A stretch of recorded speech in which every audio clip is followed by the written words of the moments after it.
जय श्री कृष्णा। भजे व्रजे कमण्डलं समस्त पाप खण्डनं सुभक्त चित्त रंजनं सदैव नन्दनन्दनं सुपिच्छ गुच्छ मस्तकं सुनादु वेणुहस्तकम् अनंगरंग सागरं नमामि कृष्णनागरम् मनोज गर्वमोचनं विशाल लोललोचनम् विधुत्त गोपशोचनं नमामि पदमलोचनम् करारविन्दभूधरं समित्वलोकसुन्दरम् महेन्द्रमानधारणं नमामि कृष्णवारणम् मनोज गर्वमोचनं विशाल लोललोचनम् विधुत्त गोपशोचनं नमामि पदमलोचनम्। जय श्री कृष्णा। सभी कृष्णा डिवोशन चैनल के भक्तों को राधे राधे, जय श्री कृष्णा।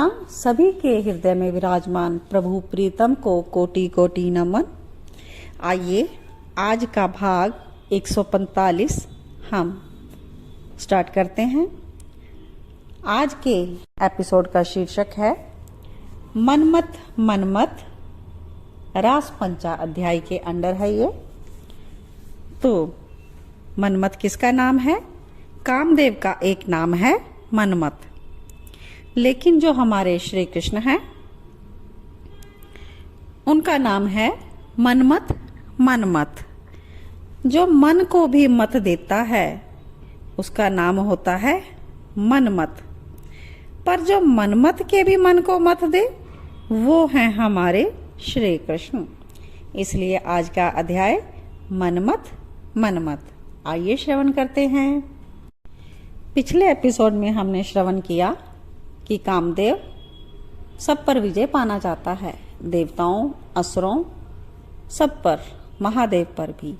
तो देवऋषि नारद जी ने उसको कहा कि आप गोलोक विहारी पर विजय पाकर दिखाएं, आप उनसे युद्ध करें। तो कामदेव के मन में अहंकार हो गया, तो वो कहता है चलो गोलोक विहारी से ही हम युद्ध करके देख लेते हैं। तो वो गोलोक धाम में जाने के लिए तैयार हुआ। तो देवऋषि नारद जी के कहने पर ही उसने ये सब मन में उसके विचार आ गया। वैकुंठ में भी गति नहीं है तो कामदेव जी तो फिर भला गोलोक में कहाँ होगी? पर प्रेरणा देवऋषि की थी और लीला किसकी थी? गोलोक बिहारी की। तो इसलिए कामदेव गोलोक धाम में चला गया, वैकुंठ को पार करता हुआ पहुंचा। आगे श्री कृष्ण को कहता है कि मैं प्रणाम करता हूं श्री कृष्ण आपको। वहां पर खड़े खड़े ही सिंहासन में विराजमान श्री कृष्णचंद्र जी को हाथ जोड़ा, लेकिन तनिक झुका नहीं कामदेव। वृंदावन बिहारी मुस्कुराए, आओ मदन आओ। अपना नाम श्री कृष्ण के मुखारविंद से सुनकर प्रसन्न हुआ। उसे लगा मेरा नाम त्रिभुवन में कौन नहीं जानता, और यहाँ स्वयं गोलोक बिहारी भी मेरा नाम लेकर पुकार रहे हैं। तो अपने धनुष में हाथ फेरते हुए कामदेव बोला, आप मेरा नाम जानते हैं? श्री कृष्ण बोले, आपका नाम कौन नहीं जानता हे पुष्प धनवा। त्रिभुवन विजय हो आपसे कौन नहीं हारा। विधाता ब्रह्मा तक मोहित हो गए, सरस्वती के पीछे भागे, फिर इंद्र आदि की तो बात ही क्या। श्री कृष्ण जी बोलते जा रहे हैं।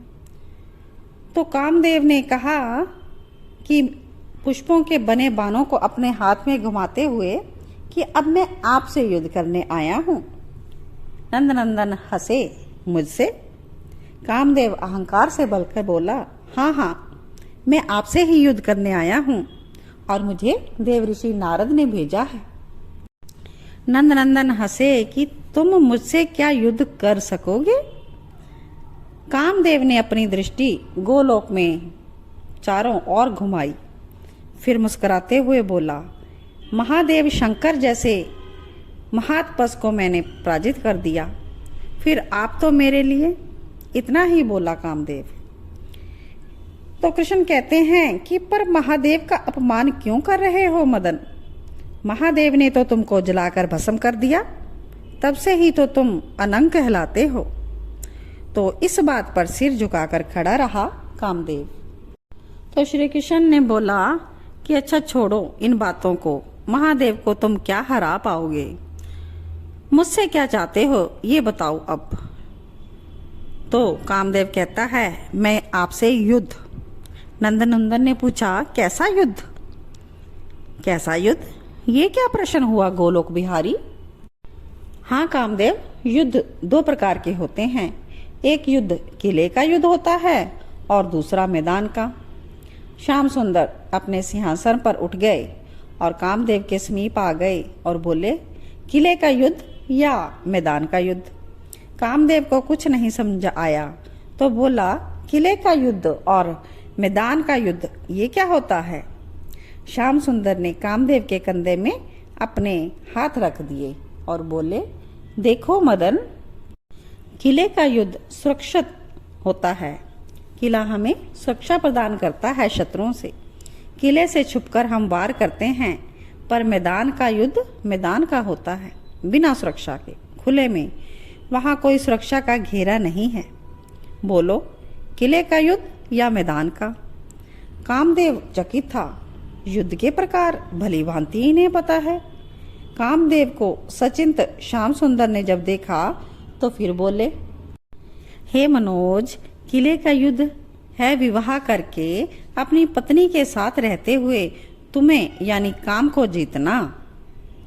मैं समझता हूँ विवाह करके मुझ पर विजय पाना कोई बड़ी बात नहीं है।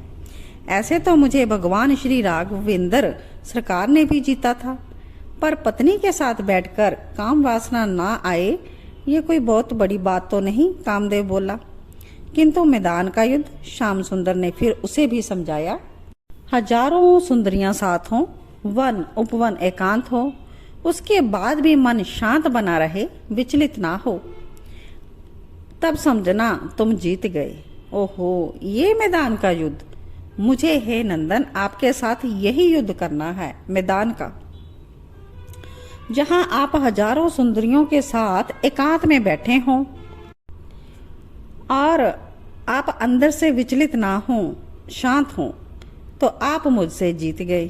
और अगर आपका मन विचलित हो गया उन स्त्रियों से तो आप हार गए और मैं जीत गया।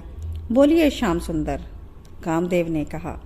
श्याम सुंदर ने भी मुस्कुराकर कहा ठीक है, लेकिन अभी नहीं, पृथ्वी में द्वापर युग में मैं अवतार ले रहा हूँ, मैं लीला करूंगा, मैं तुमको निमंत्रण दूंगा। हे मदन, तुम आ जाना, उस समय मैं तुम्हारी पूरी छूट दूंगा।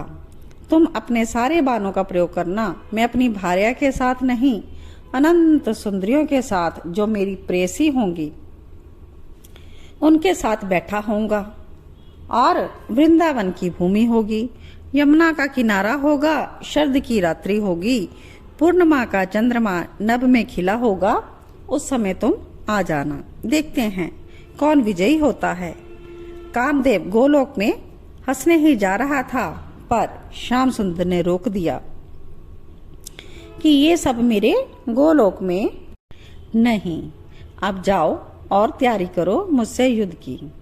तो कामदेव ने प्रणाम किया और बोला जो आज्ञा, और कामदेव गोलोक से अब चला गया।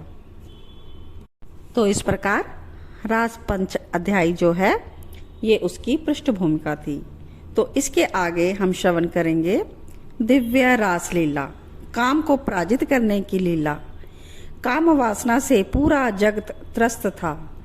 ऐसे समय में श्री श्याम सुंदर की ये रास लीला काम वासना का प्रेम में रूपांतरण करने की एक विधि है, और इसको हम अपने नेक्स्ट एपिसोड में श्रवण करेंगे। तब तक के लिए जय श्री कृष्णा, जय श्री राधे।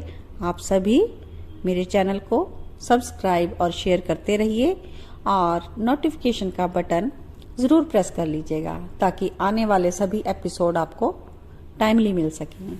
जय श्री कृष्णा।